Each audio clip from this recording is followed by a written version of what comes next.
Your brain is the most powerful weapon in the world. Once you put away your phones and your computers and all that we have nowadays, yeah, it's great. We're up to date. But your brain is the only thing you have when you're going through depression, when you're going through hard times, when you're going through death, real life. You can't Google that, man. You're alone. You're alone. You may have a shrink you're going to. You may have a best friend you're going to. But there's 24 hours in the day where you're alone in this brain. And your brain is talking to you in all kinds of ways. And it wants to control you and pull you in these different pockets. If you can't control your own brain and your brain controls you, you got to tell your brain where you want to go and how you want to go and how you want to get there. You got to control it. If not, it's over. What existed for me was, okay, man, how am I going to make this work? And all I knew back then was hard work. The only way anything gets accomplished. That's all I heard back in those days. You got to work hard. You got to work hard. I'm not getting I can't get this paragraph. I can't remember what the f***'s in this paragraph to pass this test to get in the military. Read again. Still not getting it. Read again. But if you're not getting it, write it out.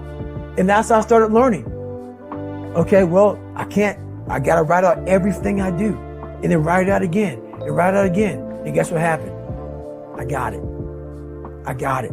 I can't swim. I'm negative buoyant. Go back again. I can't swim. Go back again. Go back again. Go back again. I got it. I realized if I keep going back and going back and going back until this just becomes, your mind will say, okay, we're going to figure it out, because he is not going to stop. It's not like I'm going to try one more time. No, it's just like alarm clock goes off. Boop. We're going back. I can't read right. We're going back. I gave myself no way out, and my mind realized that. They said, okay, we're going to adapt and overcome now. Like a lot of people say, trying hard.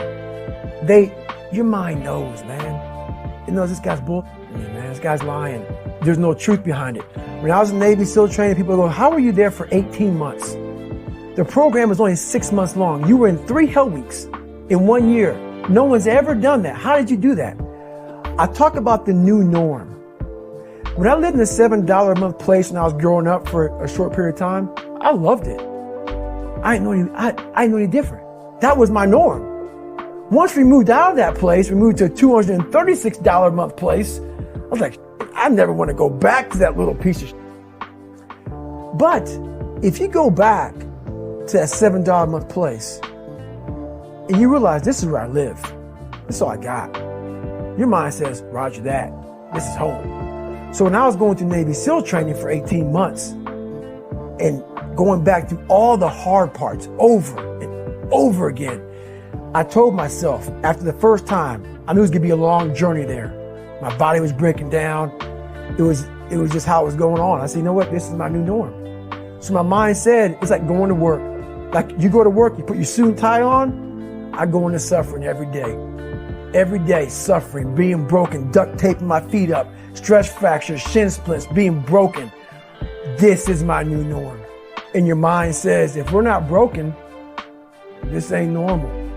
We got to be broken. So then your mind starts to get tougher and tougher and more callous. People, how did you run on broken feet? Broken shins.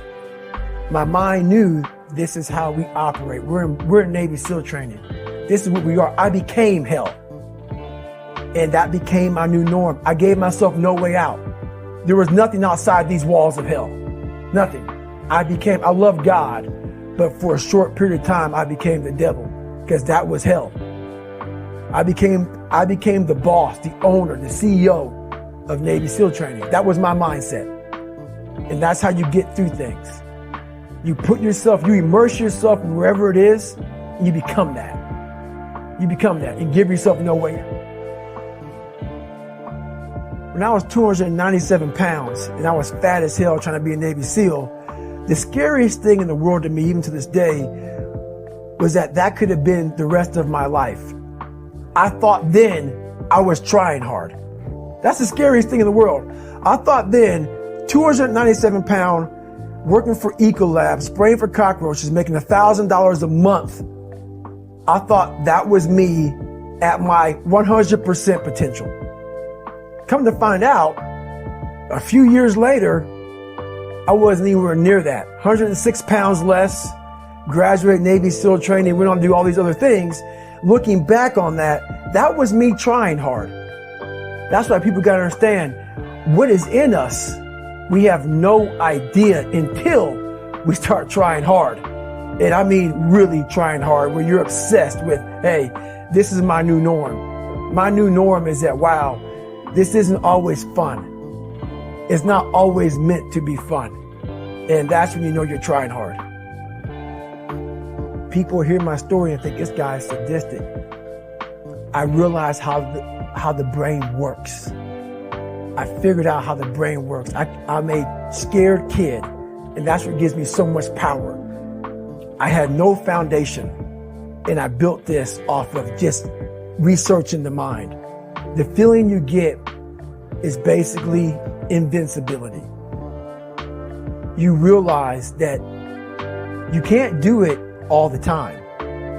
When you need to do it, I know I can go to a place that I can live in. And when you know that you can run on broken legs and you can do certain things that a lot of people can do, but they're not willing to do, this power, this sympathetic nervous system of fight or flight, and you're fighting, it gives you this charge of energy of when you're sitting there at 3:30, 4 o'clock in the morning and you're duct taping your feet up because they're broken, and you're doing it by yourself, and you're going through arguably one of the hardest training in the world. And these guys, most of them are healthy, and you're going through it broken, and you're already at a disadvantage, but you're still there. You can feed into that and tap into that for a lot of power. But if you look at it, well, I'm broken, man. Like, I'm not going to make it. But if you look at it as, man, I'm broken and I'm still here. And I'm fighting, and I'm going to find a way to get through this because I have no other place to go. It gives you a lot of power. When things start to suck really, really bad, my brain and a lot of people's brain, they don't go to your dad beating you up. Your brain says, we gotta get the out of here. This is miserable. So anger goes away a lot of times when you're suffering because your brain just says, we got to run. We got to go. So that anger is not popping up saying, oh, I want to show them. I want to show those people. No, there has to be a much deeper. When I say deeper, it has to be down to mineral soil. It has to be down to that nice mineral soil where nothing can burn. You can't burn dirt. So it has to be down that low, that literally is something in you that's at the core of your soul. But you don't find it unless you spend a lot of time with what you want to be in life.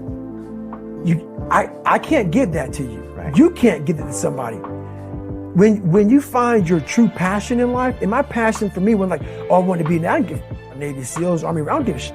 I want to serve my country. I want to be someone that I'm proud of. I want to look at myself in the mirror because I was so disappointed. That accountability mirror I talk about, I was so disappointed in what I saw every day. I wanted everybody to love David Goggins. And a lot of people did. I didn't love myself. But I knew a lot of us want to find peace first. So people say, man, you always talk about this suffering and pain. I'm at peace right now because I went through that. Right? You don't find peace first. If you do, Merry Christmas. More power to you. More power to you. I found peace on the opposite end of finding myself. And no one really finds himself without going through trials, tribulations, suffering, accountability. And accountability is suffering. Being accountable every day for doing right for yourself, for the people next to you, it's miserable. It's hard. So, even the smallest details.